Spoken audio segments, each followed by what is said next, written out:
Subscribe to Shakir Abidi Official. اعوذ باللہ من الشیطان الرجیم بسم اللہ الرحمن الرحیم وما ابرئ نفسی ان النفس لامارۃ بالسوء الا ما رحم ربی صدق اللہ العظیم۔ یہاں سے 13واں پارہ شروع ہو رہا ہے اور حضرت یوسف علیہ السلام کے واقعے کا، ان کے قصے کا درمیان کا حصہ ہے، بیچ کا حصہ ہے۔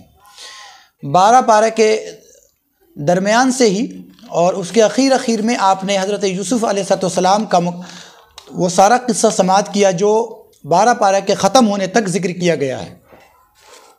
اگر آپ نے نہ سنا ہو تو وہاں ضرور سماعت فرما لیں کہ اللہ تبارک و تعالیٰ نے حضرت یوسف علیہ السلام کو انہی کی دعا کی وجہ سے قید میں پہنچا دیا۔ پھر وہاں جب قید میں تھے تو 2 آدمی اسی دن قید میں داخل ہوئے تھے، ان لوگوں نے بھی خواب دیکھا اور خواب دیکھ کر حضرت یوسف علیہ السلام سے انہوں نے تعبیر پوچھی۔ پھر انہوں نے بتا دیا ان کو، اور تعبیر بتا کر جس آدمی کے بارے میں حضرت یوسف علیہ السلام کو لگا کہ یہ آدمی آزاد ہو جائے گا اور اپنے بادشاہ کی پھر خدمت کرنے لگے گا، اسے پانی پلانے لگے گا، تو ان سے کہا کہ بھائی اذکرنی ربک، اپنے بادشاہ سے، اپنے مالک سے میرا تذکرہ کرنا کہ مجھے کیوں قید میں ڈالا گیا ہے۔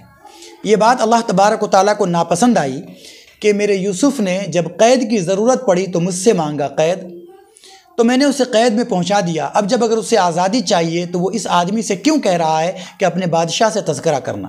اگر اسے آزادی چاہیے تھی تو مجھ سے دعا کرتا۔ یہاں سے ایک بات سمجھ میں آتی ہے کہ انسان کو اللہ ہی سے ساری امیدیں رکھنی چاہیے، اور جو مانگنا چاہیے اللہ تبارک و تعالیٰ ہی سے مانگنا چاہیے۔ دنیا میں اسباب کے طور پر آپ چیزیں اختیار کر سکتے ہیں، لیکن اصل میں جو امیدیں ہوں وہ اپنے رب سے ہو، اپنے پروردگار سے ہو۔ آگے اللہ تبارک و تعالیٰ نے حضرت یوسف علیہ السلام کا قول ذکر کیا ہے کہ جب پھر 12 سال کے بعد اس آدمی کو جو بادشاہ کو پانی پلاتا تھا اسے یاد آیا کہ ہاں بھائی ایک آدمی وہاں ہے، کیونکہ بادشاہ نے ایک خواب دیکھا اور خواب کی تعبیر لوگوں سے پوچھی، لوگوں نے کہا ہمیں تعبیر معلوم نہیں ہے۔ تو بادشاہ نے کہا کہ اس بادشاہ کے پانی پلانے والے نے کہا کہ میں اس آدمی کو جانتا ہوں جو خواب کی تعبیر بتاتا ہے، اور اسی نے مجھے تعبیر بتائی تھی جس کی بنیاد پر میں آپ کی خدمت کر رہا ہوں آج، اور وہ قید خانے میں ہے۔ بادشاہ نے کہا ٹھیک ہے، معلوم کرو اس سے۔ لوگ گئے اس حضرت یوسف علیہ السلام کو لانے کے لیے، تو آپ نے آنے سے انکار کر دیا، کہا کہ پہلے میرے معاملے کی تحقیق کرو کہ مجھ پر الزام لگا کر یہاں کیوں ڈالا گیا تھا۔ بادشاہ نے عورتوں کو بلایا اور بلا کر پوچھا تو عورتوں نے گواہی دی کہ نہیں، حضرت یوسف علیہ السلام پاک دامن ہیں، ان کے اندر ہم نے کوئی برائی نہیں دیکھی۔ پھر حضرت یوسف علیہ السلام کو اعزاز و اکرام کے ساتھ وہاں سے لایا گیا۔ لانے کے بعد بادشاہ نے جب بات چیت کی تو حضرت یوسف علیہ السلام نے کہا وما ابرئ نفسی ان النفس لامارۃ بالسوء، میں اپنے نفس کی پاکی بیان نہیں کرتا، میں یہ نہیں کہتا کہ میں دودھ کا دھلا ہوں، لیکن اس کی وجہ یہ ہے کہ انسان کا نفس تو انسان کو برائی کا حکم دیتا ہی ہے، لیکن پھر بھی الحمدللہ اللہ کے فضل و کرم سے اللہ نے مجھے پاک دامن رکھا، میں نے کسی کے ساتھ خیانت نہیں کی، کوئی گناہ کوئی جرم نہیں کیا۔ اس کے بعد جب بادشاہ کو حضرت یوسف علیہ السلام نے تعبیر بتائی کہ آپ نے جو خواب دیکھا ہے اس کی تعبیر یہ ہے کہ 7 سال خوب اناج ہوں گے، خوب غلہ ہوگا، اور دوسرے 7 سال قحط پڑ جائیں گے، تو آپ ایسا طریقہ اختیار کریں کہ پہلے 7 سال جو غلہ ہوگا اس میں سے ایسا اسٹور کیا جائے جو اگلے 7 سال اللہ کے بندوں کو کام آ سکے۔ تو اس نے کہا بھئی یہ کام کسی عقلمند کے سپرد کیا جانا چاہیے۔ تو حضرت یوسف علیہ السلام نے سمجھا کہ اگر کسی نااہل کے ذمے یہ کام چلا گیا تو پوری مخلوق خدا پریشانی میں آ جائے گی، اس لیے انہوں نے کہا کہ اگر آپ مناسب سمجھیں تو وزیر مالیات مجھے بنا دیں، آپ خزانے کا مجھے آپ وزیر بنا دیں، انشاءاللہ میں اس کو حسن و خوبی کے ساتھ انجام دوں گا۔ بادشاہ اس پر خوش ہوا اور آپ کو اس نے مالیات کا وزیر بنا دیا۔ یہاں تک کہ تھوڑے دنوں کے بعد بادشاہ حضرت یوسف علیہ السلام پر ایمان لے آیا اور حکومت کا سارا انتظام اس نے آپ کے سپرد کر دیا، گویا کہ آپ اس وقت پھر مصر کے بادشاہ بنا دیے گئے اور اللہ تبارک و تعالیٰ نے آپ کو تخت شاہی پر بٹھا دیا۔ پھر جب 7 سال ہریالی کے گزرنے کے بعد وہ 7 سال آئے جو قحط سالی کے تھے، تو پورے علاقے میں یہ اعلان کرا دیا گیا کہ حضرت یوسف علیہ السلام کے پاس لوگ آئیں، مصر آئیں، اور ان کے پاس جو بھی رقم ہو خرید سکتے ہو تو خرید لیں کم سے کم قیمت پر، یا اگر نہ ہو تو وہ فری لے کر جائیں، لاک ڈاؤن میں بھوکے نہ رہیں۔ چاروں طرف سے لوگ آنے لگے۔ ادھر کنعان میں حضرت یوسف علیہ السلام کے جو بھائی لوگ تھے ان کو بھی ظاہر بات ہے کہ قحط نے اپنے حال لپیٹ میں لے لیا. تو اس کی وجہ سے ان لوگوں کو بھی خبر ملی کہ مصر کا جو بادشاہ ہے وہ لوگوں کو بہت بانٹ رہا ہے، دے رہا ہے. تو ان کے بھائی لوگ اپنے ابو سے اجازت لے کر وہاں کے لیے چلے اور وہاں کے لیے چلے آئے حضرت یوسف علیہ السلام کے پاس. قرآن کریم نے اس کا تذکرہ کیا ہے وَجَاءَ إِخْوَةُ يُوسُفَ فَدَخَلُوا عَلَيْهِ فَعَرَفَهُمْ وَهُمْ لَهُ مُنْكِرُونَ کہ یہ ان کے بھائی یوسف علیہ السلام کے پاس آئے اور حضرت یوسف علیہ السلام نے تو دیکھتے ہی پہچان لیا. وَهُمْ لَهُ مُنْكِرُونَ لیکن ان لوگوں نے نہیں پہچانا کیونکہ حضرت یوسف علیہ السلام کو ان لوگوں نے بچے میں چھوڑا تھا. آج حضرت یوسف علیہ السلام بادشاہ کی شکل میں جوان خوبرو ان کے سامنے موجود تھے، لہذا ان کے وہم و گمان میں بھی نہیں تھا کہ وہ بچہ جس کو غلام بنا کر ہم نے بیچ دیا تھا آج بادشاہ ہو سکتا ہے. اس لیے وہ لوگ پہچان نہ سکے. ان لوگوں کو جتنے غلے کی ضرورت تھی حضرت یوسف علیہ السلام نے ان کو دے دیا. پھر اپنے درباریوں سے کہا کہ وہ لوگ جو تحفے وغیرہ کا سامان یا تھوڑی بہت پونجی لے کر آئے ہیں سامان خریدنے کے لیے، ان کا وہ سامان بھی اسی کے ساتھ رکھ دو، اسی کے سامان میں رکھ دو، ہمیں نہیں چاہیے اس کا سامان. وہ سامان رکھ دیا گیا. باتوں باتوں میں حضرت یوسف علیہ السلام نے یہ بھی پوچھا تم لوگ کتنے بھائی ہو؟ تو اس نے کہا کہ بھائی ہمارا ایک بھائی اور ہے بنیامین جو باپ کے پاس ہے. کہا اسے لے کر کیوں نہیں آئے؟ کہا نہیں ہمارے والد صاحب اس کو نہیں جانے دیتے ہیں کہیں، تو اس بنیاد پر ہم لوگ آئے ہیں اور وہ نہیں آ سکا ہے. کہا کہ جاؤ اگلی مرتبہ پھر آنا لیکن وہ بھائی کو لے کر آنا. اگر اسے لے کر نہیں آئے تو ہمارے پاس تمہارے لیے فلا کئی لانا، ہمارے پاس تمہارے لیے کوئی غلہ نہیں ہوگا، اپنے بھائی کو لے کر ہی آنا. کہ ٹھیک ہے ہم والد صاحب سے بات کریں گے ہم لوگ. یہ لوگ واپس گئے. جانے کے بعد ابو سے کہا کہ ابو بھائی کو ہمارے ساتھ بھیجیے، ہمیں تو کم غلہ دیا گیا، بھائی کی ویسے کچھ غلے روک لیے گئے، بھائی کو ہمارے ساتھ بھیجیے ہمیں خوب غلہ ملے گا. ابو نے کہا کہ نہیں، تم مجھے ایک بار دھوکہ دے چکے ہو، تم ایک بار حضرت یوسف کے معاملے میں ہمیں دھوکہ دے چکے ہو، تم نے یوسف کو کھو دیا، ضائع کر دیا. میں اب بنیامین کو تمہارے ساتھ نہیں بھیج سکتا. اب یہ لاکھ سمجھائیں مگر حضرت یعقوب علیہ السلام ماننے کو تیار نہیں. بالآخر بیٹے ہی تھے نا، بیٹے ہی تھے تو لازمی بات تھی کہ بیٹوں کے سامنے جب باپ بوڑھا ہوتا ہے تو اس کے ضد کے سامنے مجبور ہو جاتا ہے. انہوں نے اللہ کی قسمیں کھائیں، انہیں یقین دلایا تو حضرت یعقوب علیہ السلام بھیجنے کو تیار ہو گئے اور اپنے بیٹے کو ساتھ میں وہاں سے بھیجا. یعنی بنیامین جو حضرت یوسف علیہ السلام کے اپنے بھائی تھے، اپنے کا مطلب باپ شریک بھی اور ماں شریک بھی، اس کو بھیجا. یہ جب لے کر وہاں جانے لگے تو حضرت یوسف علیہ السلام نے انہیں ایک ترکیب بتائی کہ دیکھو جب تم شہر میں جانا تو تم لوگ بڑے خوبرو ہو، ایسا نہ ہو کہ کسی کی غلط نگاہ تمہاری طرف اٹھنے لگے، لوگ تم سے حسد کرنے لگے. تو جب شہر میں جانا تو الگ الگ راستوں سے داخل ہونا، ایک ہی راستے سے داخل نہ ہونا. اللہ تعالیٰ نے اس کا تذکرہ کیا ہے قال یا بنی لا تدخلوا من باب واحد وادخلوا من ابواب متفرقہ، کہ اے میرے بیٹو ایک ہی راستے سے نہیں جانا، جب مصر میں داخل ہونا تو وہاں پر الگ الگ راستوں سے داخل ہونا تاکہ لوگ سمجھے کہ الگ الگ 2-2 3 کر کے مسافر ہیں. ایک ہی ساتھ رہو گے تو لوگوں کی نظر گڑ کے آئے گی تمہارے اوپر، لوگ تم سے حسد کر سکتے ہیں. جب دوسری مرتبہ بھائی لوگ پہنچے حضرت یوسف علیہ السلام کے پاس وَلَمَّا دَخَلُوا عَلَى يُوسُفَ آوَى إِلَيْهِ أَخَاهُ، تو حضرت یوسف علیہ السلام نے اپنے حقیقی بھائی بنیامین کو اپنے پاس بٹھایا اور بٹھانے کے بعد ان کا اعزاز و اکرام کیا.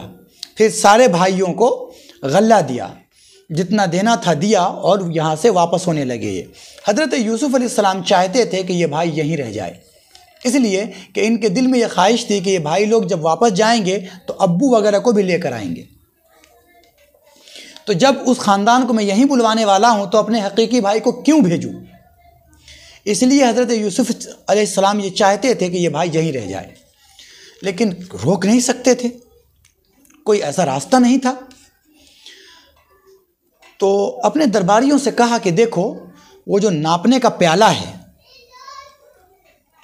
اس پیالے کو جس سے غلہ ناپتے ہو، جیسے آج کے وقت میں دودھ ناپنے کا پیالہ ہوتا ہے، تو غلہ ناپنے کا جو پیالہ ہے وہ اس کے سامان میں چھپا دو، میرے حقیقی بھائی کے سامان میں چھپا دو. یوسف علیہ السلام کے جو دوسرے بھائی تھے نا وہ باپ شریک تھے، ان کی مائیں الگ تھی، اور حضرت یعقوب علیہ السلام کی جس بیوی سے حضرت یوسف تھے، بنیامین اسی بیوی سے تھے، مطلب حضرت بنیامین اور حضرت یوسف یہ دونوں حقیقی بھائی تھے، ماں شریک بھی اور باپ شریک بھی۔ تو سامان چھپا دیا گیا۔ جب یہ لوگ نکلنے لگے تو ایک آدمی نے اعلان کیا بادشاہ کی طرف سے کہ بھائی وہ جو ہمارا ناپنے کا پیالہ تھا وہ نہیں مل رہا ہے، تم لوگوں نے لیا ہے۔ ان لوگوں نے اکڑ کر کہا کہ بھائی ہم لوگ کوئی چور وور نہیں ہے کہ ہم تمہاری چیز چوری کریں گے، اور جب ہمیں خود دیا جا رہا تو ہم چوری کیوں کریں؟ تو کہا کہ اگر کوئی پکڑا گیا، کسی کے پاس ہمارا وہ پیالہ نکلا تو کیا سزا ہے اس کی؟ تو چونکہ حضرت یعقوب علیہ السلام کی شریعت میں چور کی سزا یہ تھی کہ جو بندہ چوری کرے گا اس کو اگر وہ پکڑا گیا تو اس کو 1 سال تک غلام بنا کر اپنے گھر میں رکھ لیا جائے گا۔ تو یوسف علیہ السلام کے بھائیوں نے کہا کہ ہاں چیک کر لیں سامان، اس کی سزا یہ ہوگی کہ اگر وہ چوری کرتا ہوا پکڑا گیا یا اس کے سامان سے اگر سامان نکلا چوری کا تو وہ 1 سال تک آپ کے یہاں غلام رہے گا، وہی اس کی سزا ہے۔ کیا ٹھیک ہے؟ سارے بھائیوں کا سامان چیک کیا گیا۔ اخیر میں جو حضرت یوسف علیہ السلام کے حقیقی بھائی تھے ان کا سامان چیک کیا گیا۔ جب چیک کیا گیا تو سامان سے وہ پیالہ باہر ہو گیا۔ کہا تم تو چوری کرتے ہو؟ تو ان کے بھائیوں نے کہا کہ اس نے چوری کی ہے اور اس کا ایک بھائی تھا یوسف، اس نے بھی چوری کی تھی۔ تو حضرت یوسف علیہ السلام کو یہ بات بہت بری لگی۔ وہ اصل میں ایک واقعہ یہ ہوا تھا کہ حضرت یوسف علیہ السلام کی والدہ کا انتقال ہو گیا تھا بچپن میں، تو آپ اپنے پھوپھی کے پاس پل کر بڑے ہوئے۔ جب 2-3 سال کے ہوئے اور حضرت یعقوب علیہ السلام ان کو اپنے پاس لے کر آنا چاہ رہے تھے تو حضرت یوسف سے پھوپھی کو بہت زیادہ محبت ہو گئی تھی۔ پھوپھی چاہتی تھی کہ یہ بچہ میرے ہی پاس رہے، لیکن حضرت یعقوب چھوڑنے کو تیار نہیں تھے۔ تو انہوں نے کیا کیا تھا کہ ایک چاندی کا پٹکا بیل ٹائپ کا حضرت یوسف کے کمر میں باندھ دیا تھا اور حضرت یعقوب لے کر ان کو گھر آ گئے۔ ادھر پھوپھی شور مچاتی ہوئی آئی کہ میرا پٹکا گم ہو گیا، پٹکا گم ہو گیا، پٹکا گم ہو گیا ہے۔ چیک کیا گیا تو حضرت یوسف کے کمر میں بندھا ہوا تھا وہ۔ تو کہا کہ بچے نے چوری کی ہے، لہٰذا 1 سال کے لیے مجھے لوٹا دو بچہ۔ تو حضرت یعقوب علیہ السلام سمجھ گئے کہ بچے نے چوری تھوڑی کی ہے، یہ تو میرے بہن کی محبت ہے جو اپنے بھتیجے کو اپنے ساتھ لے جانا چاہتی ہے۔ تو کہا ٹھیک ہے لے جاؤ۔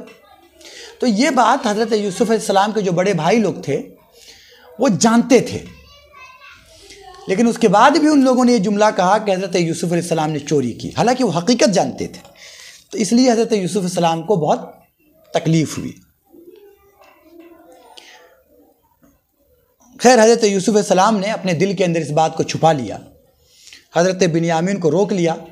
بھائی لوگ جب واپس ہونے لگے تو کہا کہ بھائی جن کا جو بڑا بھائی تھا انہوں نے کہا کہ میں نہیں جانے والا، باپ کو کیا منہ دکھاؤ گے؟ پہلے ہی یوسف علیہ السلام کے معاملے میں تم کوتاہی کر چکے ہو۔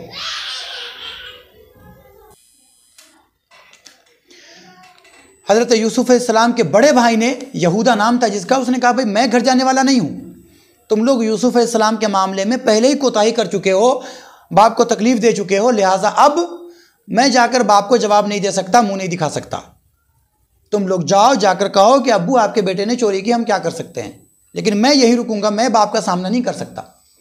دوسرے بھائی لوگ واپس آئے، باپ کو آ کر کہا کہ بھائی ہم جس قبیلے میں، جس قافلے کے ساتھ ہم لوگ گئے تھے، آپ اس قافلے والوں سے پوچھ لیجئے۔ لیکن حضرت یعقوب علیہ السلام نے وہی کہا کہ نہیں نہیں نہیں نہیں نہیں، تم لوگوں نے کوئی نہ کوئی چال کر چل لی ہے۔ بل سولت لکم انفسکم امرا، نہیں تمہارے دل نے ہی کوئی نہ کوئی سازش کر لی ہے، اس سازش کے تحت تم لوگوں نے اس بیٹے کو بھی میرے ضائع کر دیا ہے۔ ان لوگوں نے لاکھ سمجھایا کرا، حضرت یوسف علیہ السلام کو بھی سمجھایا تھا لیکن نہیں مانے تھے، باپ کو بھی بہت سمجھایا لیکن ماننے کو تیار نہیں ہوئے۔ پھر یہ لوگ تیسری مرتبہ گئے، وہاں جانے کے بعد حضرت یوسف علیہ السلام سے کہا کہ دیکھو ان کا ایک ابا ہے جو بہت پریشان ہے، تو اللہ کے واسطے بھائی کو چھوڑ دیجئے، اور آپ تو بہت نیک ہیں، ہم لوگوں کو بے حد پریشانی کا سامنا ہے، کھانے کو نہیں ہے، باپ رو رو کے اندھا ہو رہا ہے، اللہ کے واسطے ہم پر رحم کیجئے، آپ غلہ دیں یا نہ دیں، کم سے کم ہمارے بھائی کو چھوڑ دیں، والد کی حالت دیکھی نہیں جاتی۔ تو حضرت یوسف علیہ السلام کو برداشت نہیں ہوا اور کہا کہ تم لوگ آج آ کر گر گرا رہے ہو، سوچو تم نے یوسف علیہ السلام کے ساتھ کیا معاملہ کیا۔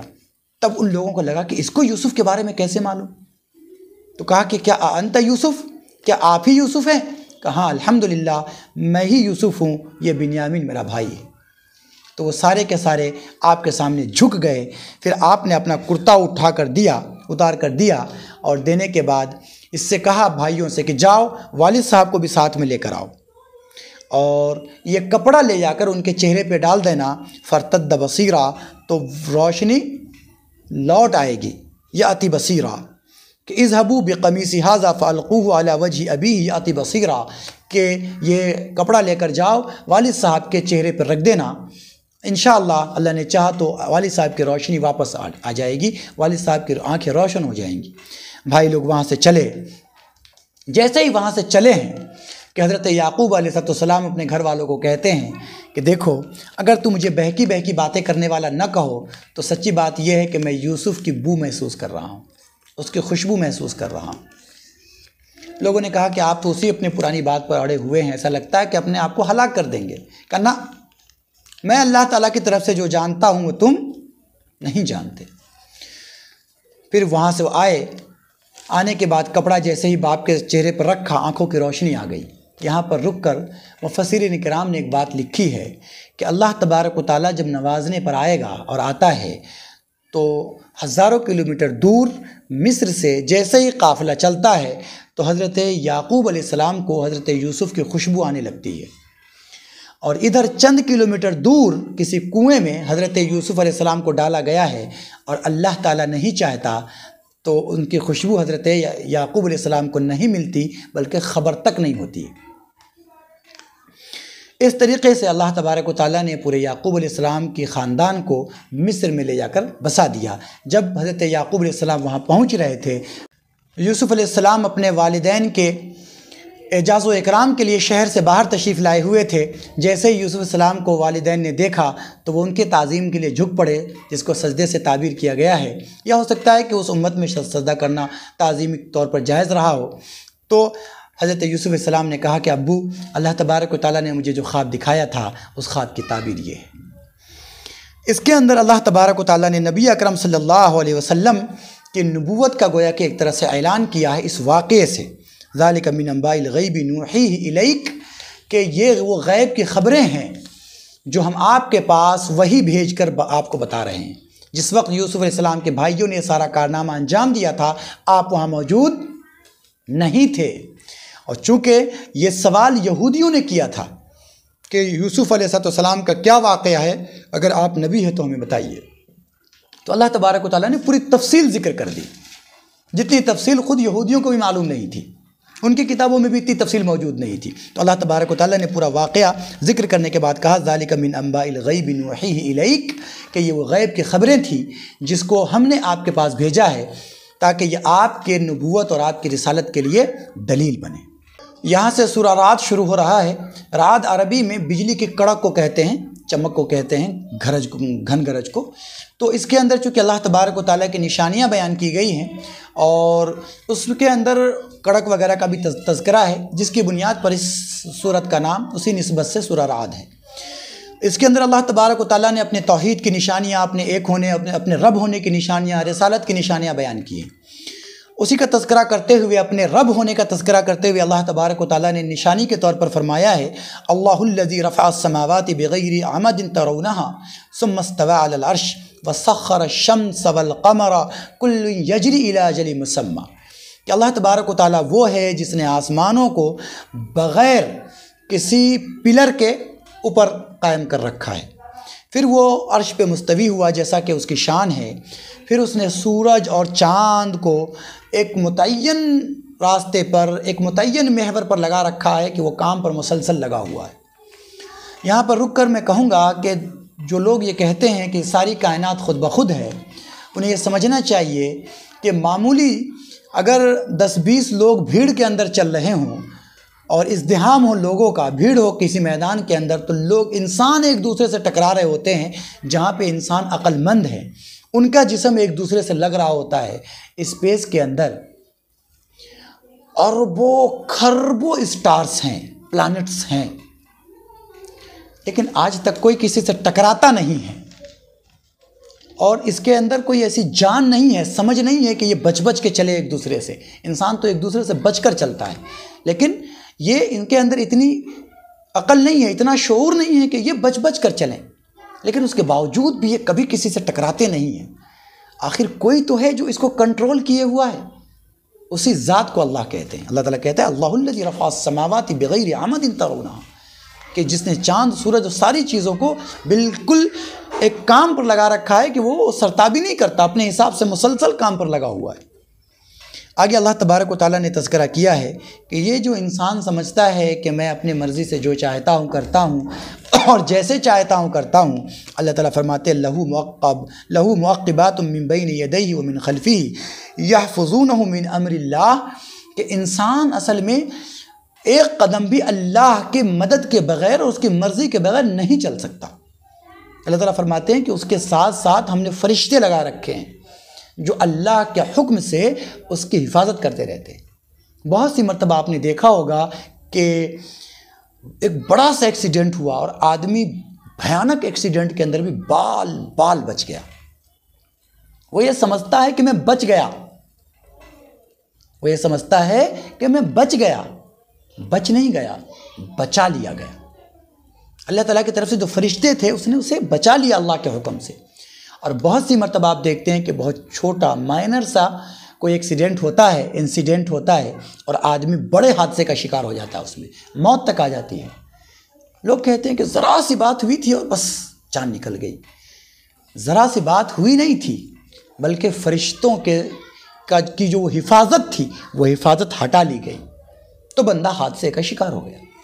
اللہ تعالیٰ فرماتے ہیں کہ لہو معقبات من بین یدیہ ومن خلفہ، کہ اللہ تبارک و تعالیٰ اس کے آگے اور اس کے پیچھے سے فرشتوں کے ذریعے اس کی حفاظت کرتا ہے، جس کی بنیاد پر انسان چلتا پھرتا گھومتا پھرتا عیش کرتا ہے، اور پھر اللہ تبارک و تعالیٰ کی وحدانیت کا انکار کرتا ہے، اس کو رب ماننے سے انکار کرتا ہے، اس کی عبادت کرنے سے انکار کرتا ہے۔ اللہ تبارک و تعالیٰ نے آگے نیک لوگوں کا تذکرہ کیا ہے۔ نیکوں کے 8 صفات اللہ تعالیٰ نے بیان کیے ہیں۔ جو متقی لوگ ہیں ان کے 8 صفات بیان کیے گئے ہیں، 8 ایکٹیویٹیز بیان کی گئی ہیں۔ اگر آپ بھی چاہتے ہیں کہ آپ نیک بن جائیں تو ان 8 ایکٹیویٹیز کو اپنے اندر پیدا کر لیجئے۔ اللہ تبارک و تعالیٰ نے سورہ رعد کے اس آیت کے اندر 8 ایکٹیویٹیز بیان کیے ہیں کہ اگر کوئی بندہ ان 8 چیزوں کو اپنی زندگی میں لائے تو یہ بندہ خود بخود نیک ہو جائے گا، متقی ہو جائے گا، پرہیزگار ہو جائے گا۔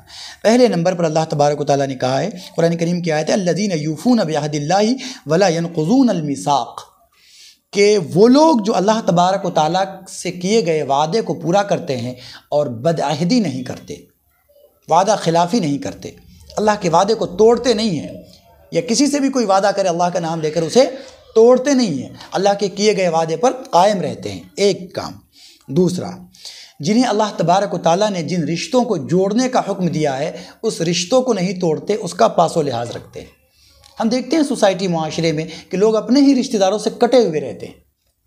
نہیں، اللہ تبارک و تعالیٰ نے جن رشتوں کو جوڑنے کا حکم دیا ہے، یعنی قرابت داروں سے، ان کے ساتھ آپ اچھا معاملہ کیجیے، ان سے رشتہ جوڑیے۔ اگر وہ توڑتا بھی ہے تو اس کو اپنی طرف سے توڑ رہا ہے، آپ اپنی طرف سے کوئی ایسا کام نہ کیجیے، کوئی ایسا سبب پیدا نہ کیجیے جس سے یہ رشتہ ٹوٹتا ہو، بلکہ وہ توڑ رہا ہو تو بھی آپ جوڑنے کی کوشش کیجیے۔ یہ 2 کام ہوئے۔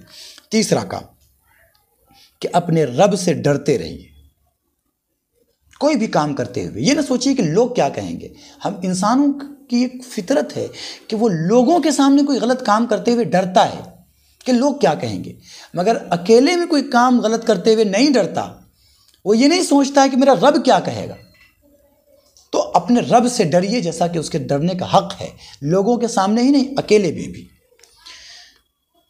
چوتھے نمبر پہ کہ قیامت میں جب بندہ حساب دے گا اللہ تبارک و تعالیٰ کو، اس دن کا خیال کیے رکھے، اس دن کی پکڑ سے بھی ڈرے کہ اگر میں اللہ کی نافرمانی کروں گا تو کل قیامت میں جب اللہ کے سامنے اپنا نام اعمال لے کر پیش ہوں گا تو کیا منہ دکھاؤں گا۔ اللہ نے اگر پوچھ لیا کہ یہ کام کیوں کیا تھا تو میں کیا جواب دوں گا، اس کا خیال رکھیں۔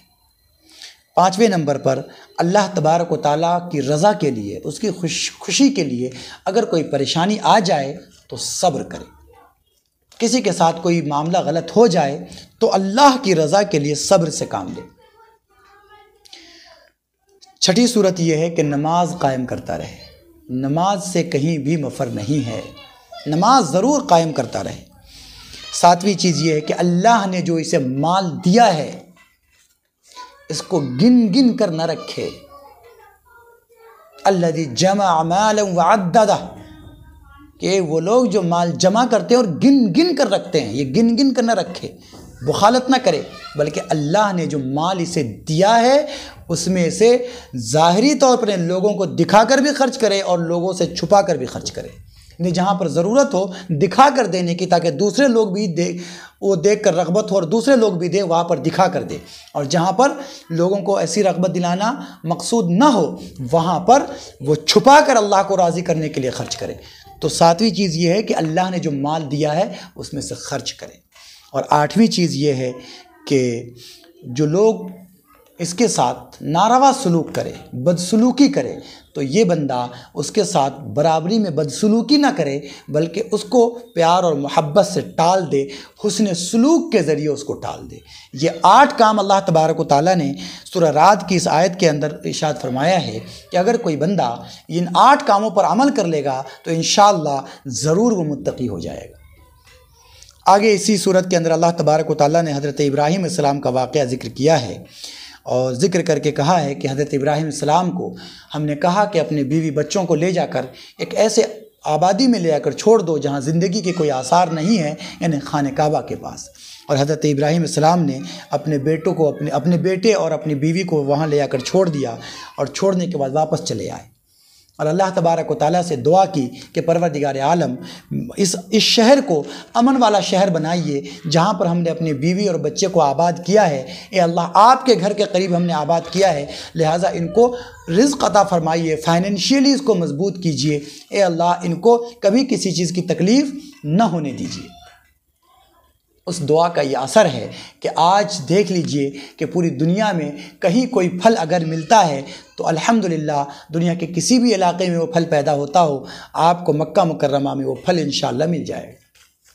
اور ایک بات، آخری بات، کہ اللہ تبارک و تعالیٰ نے اسی صورت میں اور حضرت ابراہیم علیہ السلام کا تذکرہ کرتے ہوئے ہی ایک عجیب حکم ارشاد فرمایا ہے، ایک عجیب رول بتا دیا ہے کہ اگر انسان چاہتا ہے کہ اپنی زندگی کے اندر اس کے نعمتوں میں بڑھوتری ہو، اس کی نعمتیں بڑھ کے ملے اس کو، تو اس کے لیے اللہ تبارک و تعالیٰ نے ایک رول بتایا ہے، لَإِن شَكَرْتُمْ لَأَزِيدَنَّكُمْ، اگر تم میری نعمتوں کا شکریہ ادا کرو گے تو ہم لازمی طور پر تمہیں بڑھا کر دیں گے،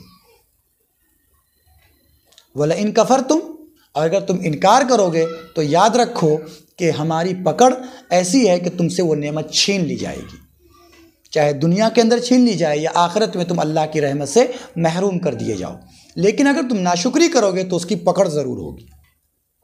اس لیے اللہ نے جو نعمتیں آپ کو دی ہیں، وہ صحت کی نعمت ہو، مال و دولت کی نعمت ہو، عقل و شعور کی نعمت ہو، اولاد کی نعمت ہو، گھر بار کی نعمت ہو، رشتہ دار کی نعمت ہو، علم و آگہی کی نعمت ہو، آنکھ اور کان اور ناک اور زبان کی نعمت ہو، ان ساری نعمتوں کا شکریہ ادا کیجیے۔ اللہ تبارک و تعالیٰ ان نعمتوں میں پائیداری عطا فرمائے گا، اس کو اور بڑھائے گا، اور اس کی شکر گزاری یہ ہے کہ آنکھ سے بندہ اچھی چیز دیکھے، قرآن کریم کی تلاوت کرے، ان آنکھ سے دوسرے کی مدد کرے، کان سے اچھی چیز سنے، قرآن کریم کی تلاوت سنے، زبان سے اچھی بات بولے، صحت سے لوگوں کے کام آئے، ذہن و دماغ سے اچھا سوچے، تو اللہ نے یہ مال و دولت ہے تو اس کو صحیح جگہ پر خرچ کرے، اولاد ہے تو دینی تعلیم دے، اللہ اس کے رسول کا نام لینے والا بنائے۔ تو اللہ نے جو نعمتیں دی ہیں ان ساری نعمتوں کا شکریہ ادا کیجئے، اللہ تعالیٰ ان نعمتوں کو آپ کو اور بڑھا کر عطا فرمائے گا اور اس کے اندر پائیداری بھی عطا فرمائے گا۔ Subscribe to Shakir Abidi Official.